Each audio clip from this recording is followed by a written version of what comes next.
Yang pasti hancur lah, sedih lah melihat ibu kita dalam kondisi kayak gitu ya, marah, kesel, itu semua pasti gitu. Cuman ya sebagai anak paling tua juga aku harus bisa mengambil keputusan yang bijak, yaitu adalah buat apa kita kebawa emosi. Yang paling penting saat ini, prioritas saat ini adalah mama.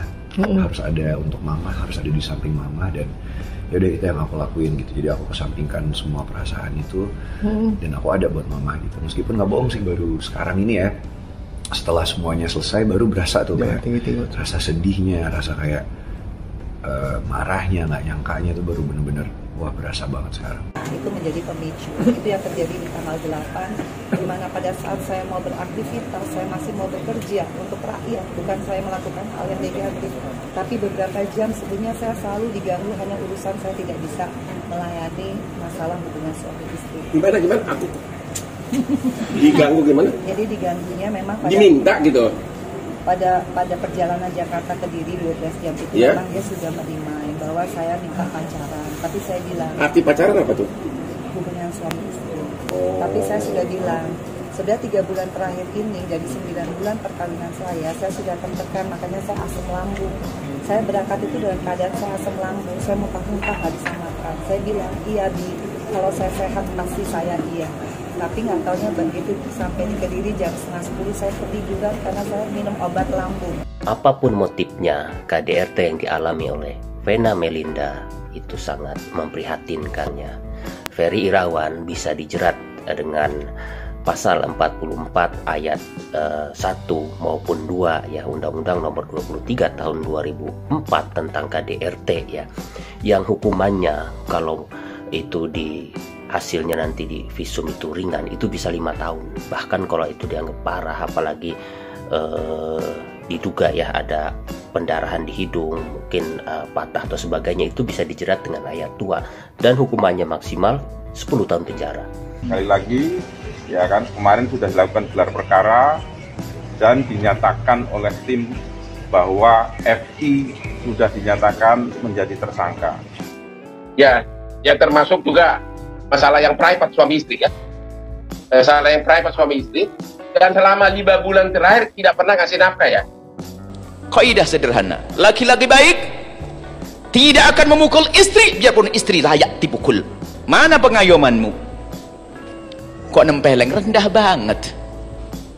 Tembok pukul air gitu. Nabi itu jijik melihat ada orang, ini orang dikatakan gila, siang ditempelengi, malam ditidurin. Gila itu orang. Bisa sehari 2 kali, bisa setiap hari. Karena permintaan dia, dan dia lucunya kalau aku nggak ready gitu ya. Misalkan nunda gitu, lagi ini, wih di ngamuknya ya Allah. Orang endurance ya, di perkawinan aku pertama, ya let's say paling lama lah 15 menit gitu. Ini kayak aku lagi Tabata gitu, yang 1 jam non-stop, aku sampai wow. Alhamdulillah setelah nikah itu ternyata keramas terus ya. Ya 9 tahun nggak ada tuh rasanya apa iya aku masih bisa ketemu orang yang bisa bikin aku falling in love kan. Ternyata di usia hampir 50 tahun Allah baik banget, dikasih orang yang exactly sama romantisnya, sama ya semuanya hampir sama sih. Jadi aku ngerasa kayak apa ya, life begin at 50 gitu. Bilang kok lu jadi gendut ya, memang karena aku happy banget gitu, dimuliakan sama suami, dicemburuin. Yang benar nih, nanti kayak Lesti lagi dicabut laporannya, ngeprank netizen. Kan mereka tuh belum lama ya nikahnya. Padahal kan Vena Melinda ini kan udah diingatkan ya sama banyak netizen, jangan menikah sama Ferry Irawan. Tapi dia karena bucin ya, jadinya nggak pernah didengerin kan sama orang-orang yang bucin mah. Sekarang kayak gini. Coba kata netizen teh apa? Katanya meren.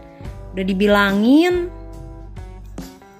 Vena Melinda akhirnya mengungkap pemicu tindakan kekerasan dalam rumah tangga atau KDRT yang dilakukan suaminya Ferry Irawan di salah satu hotel di Kediri, Jawa Timur. Hal itu disampaikan setelah memberikan keterangan sebagai pelapor di Polda Jatim pada Kamis 12 Januari. Didampingi kuasa hukumnya Hotman Paris, dan kedua anaknya Farel Bramasta dan Atala Naufal. Ia menyatakan Ferry sesungguhnya sudah melakukan kekerasan sekitar 3 bulan terakhir. Namun kejadian yang terjadi di Kediri sudah menjadi puncak sehingga mendorongnya melapor ke polisi pada Senin 9 Januari lalu. Beberapa hari setelah itu, polisi pada Kamis 12 Januari resmi menetapkan Ferry Irawan sebagai tersangka setelah penyidikan selesai. Ia disangkakan pasal 44 dan 45 Undang-Undang Nomor 23 Tahun 2004 tentang KDRT. Kasus KDRT itu juga memantapkan niat Vena Melinda untuk berpisah. Ia memastikan bakal menggugat cerai Ferry Irawan. Proses perceraian itu bakal mulai diurus setelah Vena tiba di Jakarta. Berikut beberapa hal yang diduga pemicu Ferry Irawan melakukan kekerasan hingga Vena Melinda melapor ke polisi. Pertama, permintaan hubungan seks. Semua bermula saat ia dan Ferry berangkat menuju daerah konstituennya di Kediri.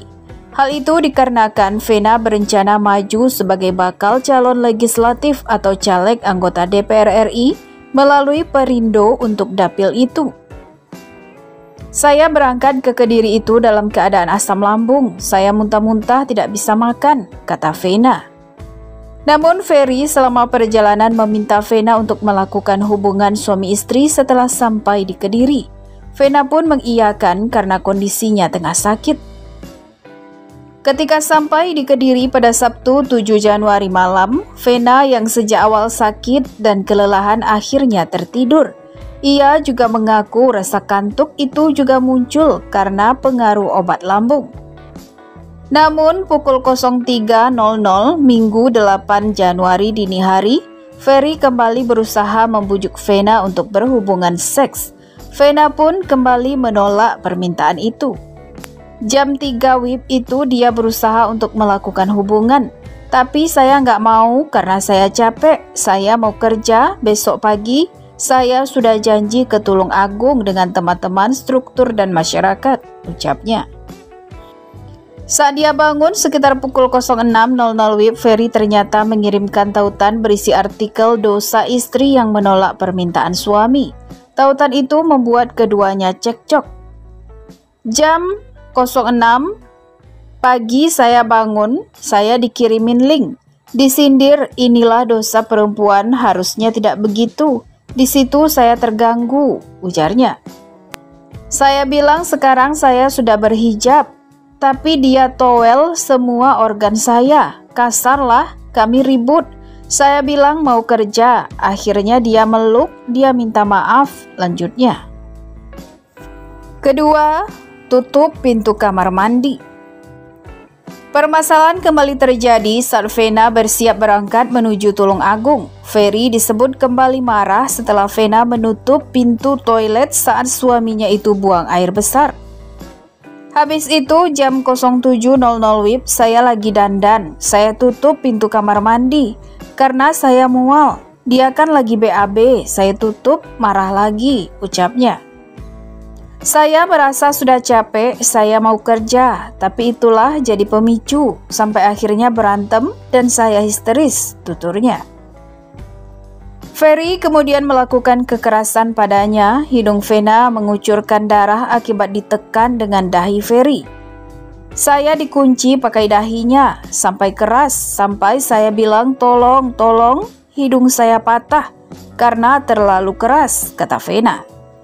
Jadi saya bilang tolong, tolong, patah hidung saya. Ketika saya bilang patah, dia lepasin, lanjutnya. Saat dia bangkit dari desakan Ferry, hidungnya langsung mengucurkan darah. Dia pun panik, berteriak dan berusaha menyelamatkan diri. Saya berdiri, darah itu ngocor seperti air, kata Vena. Setelah kejadian itu, pada Senin 9 Januari, Vena melaporkan kekerasan yang dilakukan Ferry kepada polisi. Pada hari yang sama, sejumlah foto dirinya menangis dengan hidung berdarah-darah tersebar di media sosial. Ia juga sempat mendapat perawatan di rumah sakit hingga bisa menghadiri langsung panggilan untuk dimintai keterangan di Polda Jatim pada Kamis 12 Januari. Tak lama setelah itu, Ferry Irawan resmi menjadi tersangka dugaan KDRT terhadap Vena Melinda dengan ancaman hukuman maksimal 5 tahun penjara. Sudah ditetapkan bahwa saudara FI, Ferry Irawan, dinaikkan statusnya menjadi tersangka, kata Kabid Humas Polda Jatim, Kombes Dirmanto, di Mapolda Jatim, Kamis 12 Januari 2023. Penetapan tersangka ini dilakukan setelah penyidik di Treskrimum Polda Jatim melakukan olah tempat kejadian perkara atau TKP di sebuah hotel di Kediri, Jawa Timur. Di sana penyidik juga melakukan pemeriksaan 6 orang saksi, di antaranya housekeeping, front office, dan beberapa pegawai hotel. Polisi juga menyita sejumlah barang bukti seperti rekaman CCTV, spray, handuk, dan sampel darah di TKP. Atas penetapan tersangka ini, penyidik pun segera mengirimkan surat pemanggilan kepada Ferry Irawan yang dijadwalkan pada Senin 16 Januari pekan depan.